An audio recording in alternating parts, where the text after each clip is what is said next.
여러분 안녕하십니까? 우리 지역의 현안과 이슈를 살펴보는 헬로 이슈 토크입니다. 올 상반기 동두천 집값이 역대급으로 많이 올랐는데요. 결국 정부가 동두천시를 조정 대상 지역으로 지정했습니다. 규제 이후엔 시장에서 거래가 눈에 띄게 줄었고요. 또 일부 단지에서는 가격 하락세도 나타나고 있는데요. 오늘은 이렇게 동두천 부동산 이야기 좀 해보겠습니다. 자리에 두 분 나오셨는데요. 신한대학교 김승욱 교수님 그리고 한국공인중개사협회 김호경 대의원님 나오셨습니다. 안녕하십니까? 네, 안녕하세요. 안녕하세요. 네, 먼저 이야기 나누기 전에 관련된 뉴스부터 보고 오겠습니다. 동두천의 한 아파트. 이 아파트 84제곱미터는 조정지역 발표 당일 2억 8,300만 원에 거래돼 최고가를 찍었습니다. 그러다 규제 발표 하루 만에 2억 2천만 원까지 떨어졌고 이튿날엔 또다시 떨어져 일주일여 만에 7천만 원 가까이 떨어졌습니다. 규제로 인한 가격 하락은 이미 예견됐습니다. 지금은 오른 저기는 아니고 좀 주춤해지겠어요. 시장에 나온 매물량은 규제 발표 이후 지속적으로 증가하는 것을 볼 수 있습니다. 이런 가운데 인근의 포천 부동산 시장이 슬슬 달아오르고 있습니다. 포천의 이 아파트 73제곱미터형은 올 들어 매매가가 계속 상승해 지난달엔 2억 7천만 원으로 최고가를 찍었습니다. 그럼 앞으로 오를 거란 기대감 좀 있나 봐요? 매물은 있어요. 포천 지역 아파트 매물량을 보면 동두천이 규제 지역으로 발표되기 전까지만 해도 세 자릿수였는데 이후엔 두 자릿수로 줄어들었습니다. 신축 아파트의 경우 청약 경쟁이 치열해 1순위 청약 마감됩니다. 이른바 비규제 프리미엄, 전형적인 풍선 효과입니다. 집값이 오르면 규제한다, 오르는 지역을 규제한다라는 정책 패턴이 바뀌지 않는 한은 이런 풍선 효과는 계속 재발될 것으로 생각됩니다.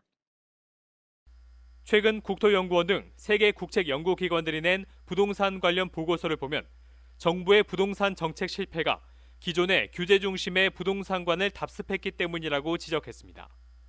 헬로티비 뉴스 이재훈입니다.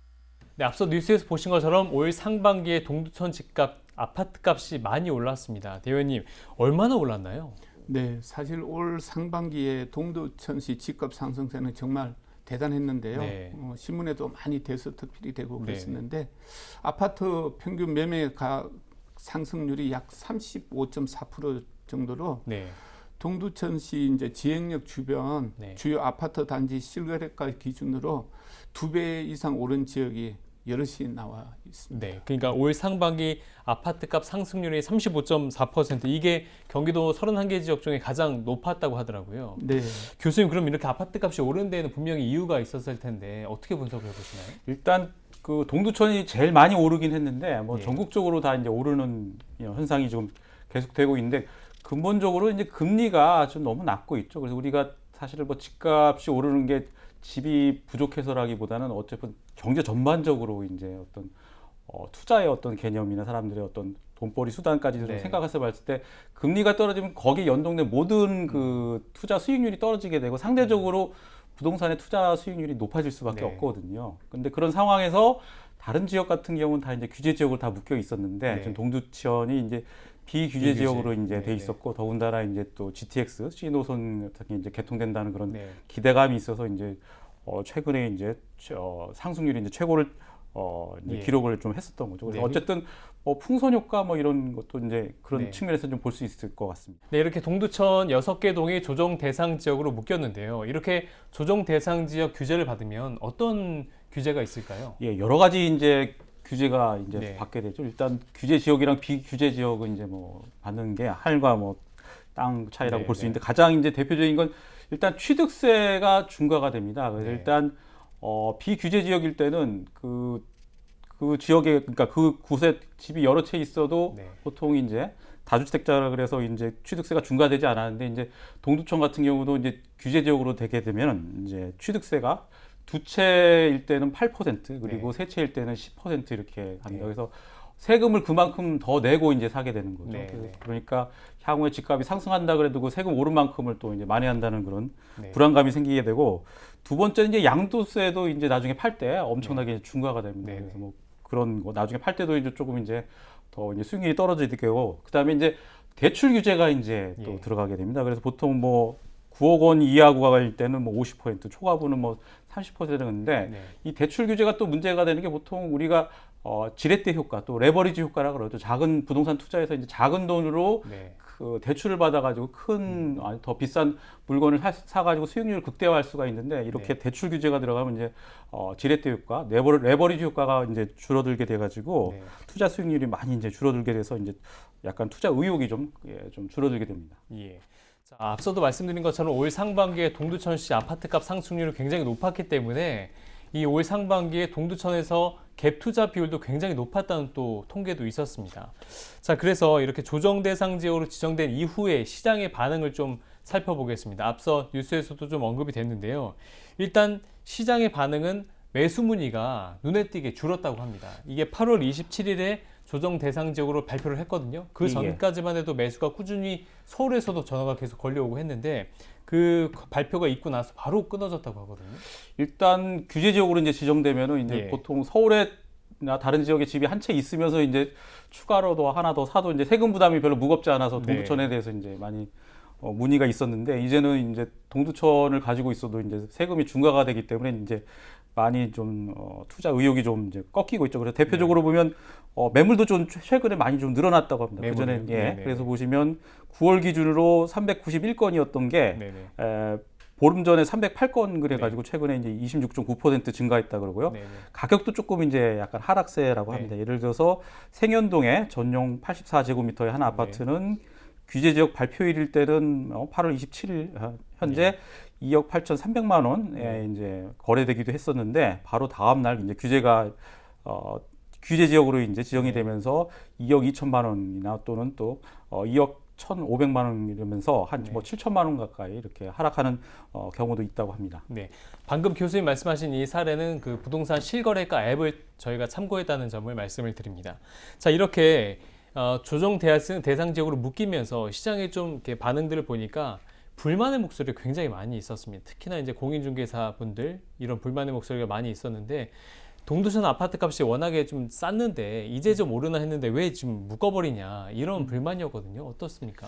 네, 사실 이제 수도권임에도 불구하고 장기간에 집값 하락하고 주택 거래량이 상당히 미미했거든요. 네. 동두천시 같은 경우는 네. 전국적으로 따져도 이제 최하위 수준이었는데 올해 겨우 이제 서울과 인근 의정부나 양주 지역의 이제 풍선 효과로 네. 부동산 거래량이 이제 일시적으로 굉장히 많이 증가한 것으로 이렇게 의정부 양주의 풍선 효과가 동두천에 네네. 네, 그런데 또 하나는 이제 혹시나 이 규제로 인해 가지고 집값이 떨어질까 전전긍긍하는 시민들도 상당히 많이 있다고 듣고 있습니다. 네. 의원님은 이번에 어떻게 보세요? 그러니까 그동안에 정부가 규제 중심으로 부동산 정책을 펴왔기 때문에 이런 것에 대한 이제 비판의 목소리가 굉장히 많이 있지 않았습니까? 네. 그런데 이번에 동두천을 추가로 조정 대상 지역으로 묶었다는 것은 결국에는 그 규제 중심의 부동산 정책을 계속 이어가겠다는 시장에 사인을 준 것이라고 보는데 의원님은 어떻게 보세요? 규제는 네. 이렇게 보면 사실 이제 우리가 흔히 얘기하는 거는 이제 자유시장 경쟁 하에서는 수요 공급에 의해서 시장에 좀 네. 맡겨두는 그런 정책을 하는 게 가장 좋음에도 불구하고 우리 이 정부 같은 경우는 26번째 이제 부동산 네. 대책을 발표를 했잖아요. 네. 했음에도 불구하고 시장에 안착되거나 부동산이 안정화되는 것은 사실 미흡했거든요. 네. 오히려 이제 규제가 발표될 때마다 한 번씩 더 이렇게 상승 효과를 일으키는 어떻게 보면 역반응 정도로 났고 규제의 역설로 인해 가지고 가격만 상승하는 그런 효과를 낸 네. 통계치로도 보면 낸 경우가 허다하거든요. 네. 그렇기 때문에 규제가 곧 이렇게 시장에 이렇게 시장의 반응을 거꾸로 이렇게 읽는 그런 수요자들도 많았다고 이렇게 볼 수 있습니다. 네. 하여튼 시민들도 공인중개사 분들도 이런 규제에 대해서 많은 불만의 목소리를 냈는데 동두천시도 입장을 냈습니다. 동두천시가 입장을 어떻게 내냐면 현실을 모르는 행정이다 이렇게 강하게 반발을 했습니다. 그러니까 조정 대상 지역으로 묶을 만한 동네가 아닌데 왜 묶었느냐 이런 불만의 표시를 이제 한 건데요.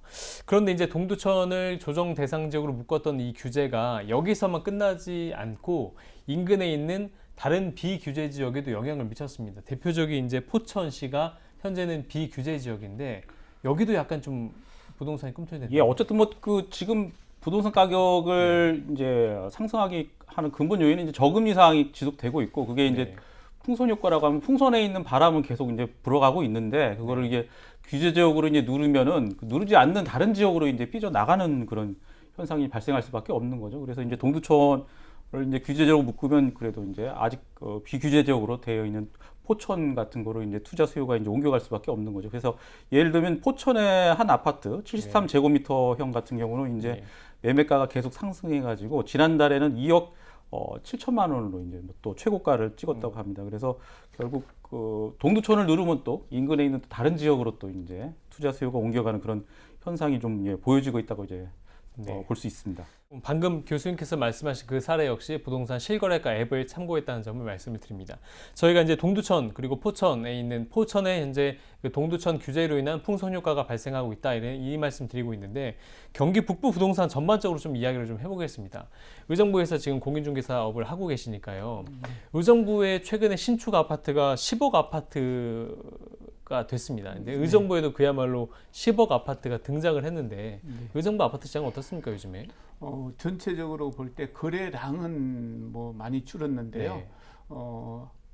아파트 단지마다 거래할 때마다 신고가는 계속 계속 나오고 있습니다. 네. 왜냐하면 이제는 의정부 같은 경우에는 의정부 지역 내에서 이제 구매를 가진 소비자보다는 서울에서 외곽에서 외곽에서 이렇게 들어오는 소비자가 많기 때문에 상대적으로 착시 현상이라고 말할 수도 있겠지만 상대적으로 서울에 비해서는 가격이 너무 이렇게 싸니까. 저렴하다 이렇게 네. 판단을 하기 때문에 여기 와서도 이제 의사 결정을 되도록이면 빨리 이렇게 하는 경향이 많습니다. 그러니까 서울에서 이쪽으로 넘어오시는 분들은 서울 집값이 너무 비싸졌기 때문에 이동하는 겁니까? 네, 그렇습니다. 그리고 뭐 아시겠지만은 전월세 같은 경우도 너무 이게 비싸기 때문에 네.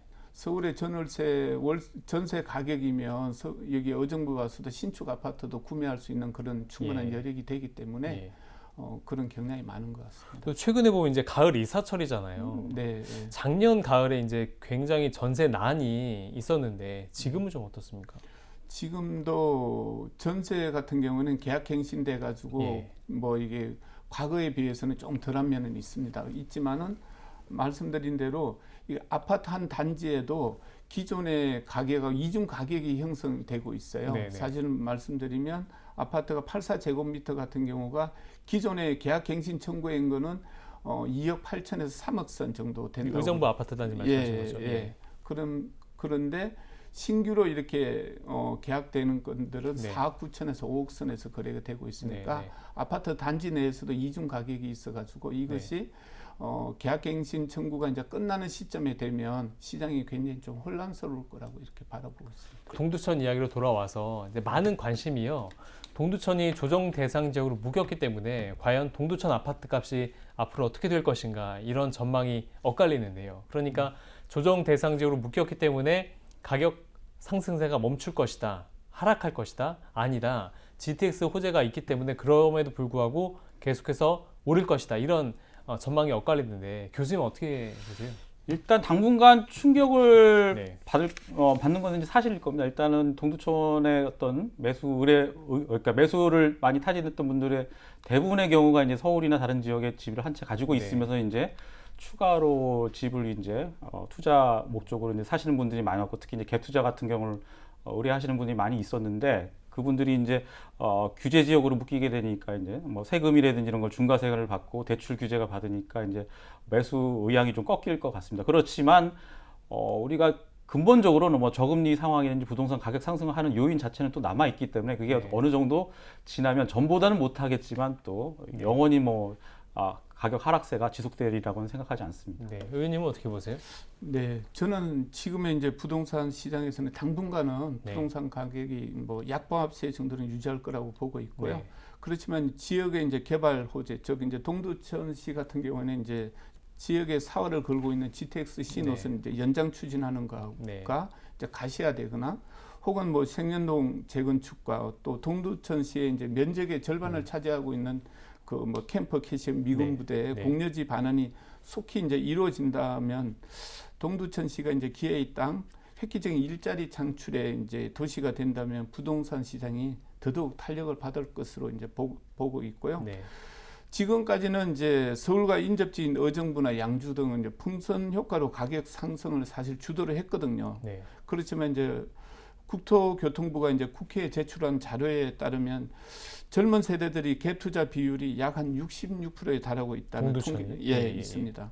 그렇지만은 동두천시는 앞으로도 부동산 투자자들에게는 아직도 약속의 땅, 미래의 투자 가치가 있는 땅으로 기획될 만한 충분한 잠재력이 있다고 보고 있고요. 네.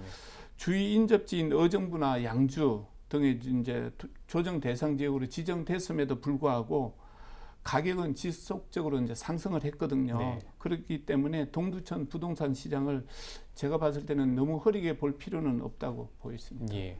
동두천 이제 부동산 시장에 대해서 말씀하셨고요. 이렇게 최근에 이렇게 많은 관심과 또 이런 가격 상승세가 이어진 거는 정말 오랜만이지 않습니까? 오랜만이라고 네. 하는 게 맞나요? 한 20년 만이라고. 20년 만에. 네. 앞으로 이 부동산 시장에 뭔가 좀 호재가 될 만한 것들이 어떻게 있다고 보세요? 뭐 교통도 있을 것 같고. 예, 뭐 여전히 그 GTX 신호선의 개통은 여전히 계속 이제 호재로서 작용할 겁니다. 아마 지금 뭐 계획이 확정되고 또 그게 실제로 어느 정도 가시화돼 가지고 이제 뭐 공사가 진행되거나 네. 또 뭐 그런 게 점점 확정될수록 사람들이 어떤 그 기대 심리가 이제 높아지는 건 분명하고 또 실제로 교통이 편해지면 주거 여건이 좋아지는 건 사실이니까 예. 그러니까 그 요인은 좀 계속 지속될 것 같고 또 여전히 어쨌든 최근에 많이 올랐지만 여전히 뭐 강남이라든지 서울에 비해서는 여전히 또 저가로 어떤 매력적인 어떤 투자할 수 있는 그런 대상이기 때문에 여전히 또 당분간은 또 이런 움직임이 좀 지속되지 않을까 이런 생각은 좀 하고 있습니다. 의원님 경기 북부 전반적으로 부동산 시장을 보시면 어떻게 보시나요? 저 같은 경우는 근데 부동산 시장은 누가 뭐래도 길 따라 이제 철도 따라 이렇게 네. 가격이 상승할 수밖에 없거든요. 사실 이제 이게 경기 북부 같은 경우는 지금까지 20년 동안에 이제 사실 이제 미분양으로 네. 인해 가지고 굉장히 힘들어했었는데 네. 지금 뭐 구리 포천 고속도로부터 해고 7호선 7호선, 연장, 네. 그다음에 이제 GTX 이렇게 해서 개발 네. 호재가 네. 정말 이게 그런 것들이 복합적으로 이렇게 시너지 효과에 의해 가지고 예. 지금까지 이제 저평가됐던 부분들이 많이 이렇게 조금 이렇게 올랐음에도 불구하고 아직도 잠재적인 가치의 상승은 아직도 있다고 보고 있습니다. 예. 정부에서는 최근에 부동산 가격 하락에 대한 경고를 수차례 많이 했습니다. 이게 시장에서는 아직 먹히지 않는 것 같아요. 여전히 아파트 매수 심리가 높고 가격도 상승세도 이어지고 있는데 교수님 어떻게 보세요? 일단 최근에 정부가 기준금리를 한 차례 올렸습니다만 네. 여전히 그 우리 경제 상황이나 이런 데에 비해서 이제 상당한 저금리가 좀 지속되고 있죠. 그럼 그거는 역시 말씀드렸지만 주택 시장이 단순히 뭐 집값이 오른다 그러면 주택 시장만 보는 게 아니고 우리가 우리 인근 사람 자체로 보면 그렇죠. 우리가 투자 대상처를 이제 찾게 되는 건데 모든 것이 이제 금리와 연동돼 있어서 투자 수익률이 이제 정해지게 됩니다. 뭐 그래서 사실 금리가 낮아지면은 거기에 연동돼 있는 다른 상품들, 금융 상품들에 대한 투자 수익률보다는 부동산 특히 주택에 대한 투자 수익률이 이제 상대적으로 높아지고 또 네. 우리 젊은층 같은 경우는 주택을 살 돈이 없는 사람들은 한때는 이제 뭐 비트코인에 네. 코인에도 이제 투자하게 되고 또 뭐 주식에도 투자하게 되고 그렇습니다. 그래서 중요한 거는 지금 정부가 금리를 내렸는데 일단은 우리가 투자처를 이제 확보해 준다는 측면에서는 꼭 이제 집이 부족하면 이제 공급을 확대하는 게 좀 네. 바른 방향이긴 하지만 다른 투자처 같은 경우도 있습니다. 그래서 대표적으로 예금 금리를 좀 올린다든지 그렇습니다. 지금 최근에 예대 마진이 좀 상당히 좀 높습니다. 그래서 지금 우리 대출 금리보다 상당히 은행이 예금 금리의 그 차를 상당히 크게 해가지고 많은 수익을 거두고 있는데 일단 예금 금리라도 조금 높여가지고 우리 젊은이들이 네. 그나마 자기의 어떤 자산 가치, 인플레이션에서 자기의 자산 가치를 방어할 수 있는 어떤 그런 물꼬를 좀 터줘야 되지 않을까 뭐 이런 생각을 네. 좀 하고 있습니다. 우리 의원님은 정부의 집값 고점 경고 어떻게 보십니까? 경고로 받아들여야 할 만한가요?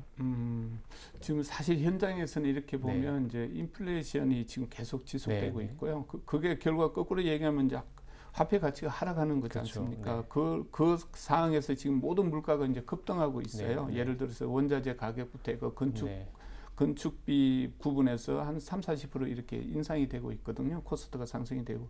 그렇기 때문에 집값 상승을 막을 수 있는 뭐 이게 완충지대랄지 그걸 역할을 할 수 있는 건 사실은 크게 많지 않다고 봐요. 정부에서도 뭐 이렇게 고민은 많이 하겠지만은 네. 이게 전체적인 흐름을 이렇게 연착륙시킨다든지 그런 방법은 그렇게 많지 않다고 보고 있습니다. 공급을 많이 늘려도 그럴까요?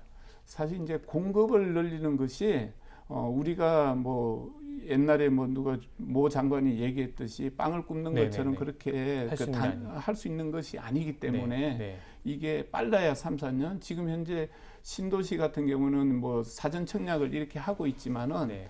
그 수요를 이제 빨아들이기 위해서 정부는 사실 노력을 하고 있는데 그것도 사실 빨라야 10년이거든요. 예. 그리고 심지어는 더 늦을 수도 있고. 그렇지만 이제 서울 같은 경우에는 사실은 이제 수요를 가장 쉽다는 표현보다는 수요자들을 좀 만족시키고 이렇게 할 수 있는 거는 재건축, 재개발 네. 부분에서 좀 규제를 완화하고 네. 수익 구조를 좀 이렇게 정부에서 좀 양보하고 이렇게 한다 그러면 그런 부분에서는 물꼬를 트고 그리고 또 하나는 이제 부동산을 소유하고 있지만은 팔 수가 없는 그런 구조를 만드는 양도세 부분에서 너무 네네. 무리한 그 양도세 요율을 이렇게 하기 때문에 팔 수도 살 수도 없는 그런 구조를 조금 완화시키고 정부에서 좀 통 크게 시장에 순응할 수 있는 그런 정책을 해야지만이 이 시국을 조금이나마 좀 이렇게 일반 소비자들이 조금 만족할 수 있지 않을까 그렇게 보고 있습니다. 네.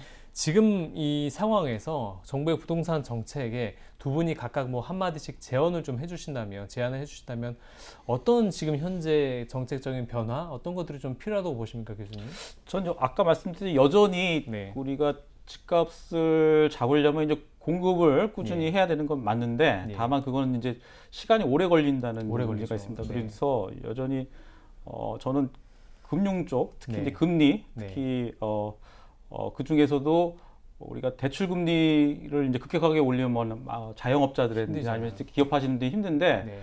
우리가 예금 금리 같은 경우는 상대적으로 지금 은행에서 지금 사상 최대의 예대 마진을 취하면서 지금 엄청난 흑자를 좀 거두고 있거든요. 그럼 우리가 사실은 주택을 산다는 개념이 내가 돈을 가지고 있는데 인플레이션 하에서 자산 가치가 줄어드는 걸 방어하기 위해서 어쩔 수 없이 산다는 그런 측면도 있습니다. 그럼 그런 거를 그런 수요를 조금이라도 좀 잡으려면은 예금 금리를 좀 상당히 좀 높여가지고 예대 마진을 줄여가지고 사람들한테 주택의 대처, 투자처를 좀 찾도록 하는 것도 좀 중요할 것 같고 특히 금리 결정 같은 데 있어서도 네. 우리가 국토 브랜드 이런 데서 의사결정에 전혀 참여를 못 하고 있는데 또 물가를 산정할 때도 집값이 포함되지 않고 있는데 그런 부분을 좀 포함시켜 가지고 금융 대책을 함께 아울러서 이제 주택 공급 대책에 함께 생각하는 게 좀 필요할 거라고 생각합니다. 네. 사실 답은 하나인데 처방이 너무 많고요. 네. 그리고 정부의 일방적인 규제 일변도의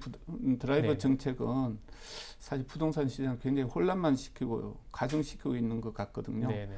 예를 들어서 이제 각종 부동산 규제 정책이나 조세 정책이나 금리, 대출 규제 등은 지금까지 경험상 이렇게 보면 움직이고 있는 시장을 이길 수는 결코 없습니다. 정책이. 네. 예. 그래서 수요 억제 정책은 이미 이제 임계점 한계점에 도달했다고 보고요. 네. 국민들의 눈높이에 맞는 이제 주택 이제 공급 확대 정책이 가장 이제 시장 친화적인 정책이라고 보여집니다. 네, 알겠습니다. 자, 오늘 헬로 이슈토크에서는 동두천 부동산 시장 이야기 나눠봤습니다. 오늘 참여해주신 두 분 고생하셨습니다. 감사합니다. 감사합니다. 오늘 헬로 이슈토크 여기서 마칩니다. 시청해주신 여러분 고맙습니다.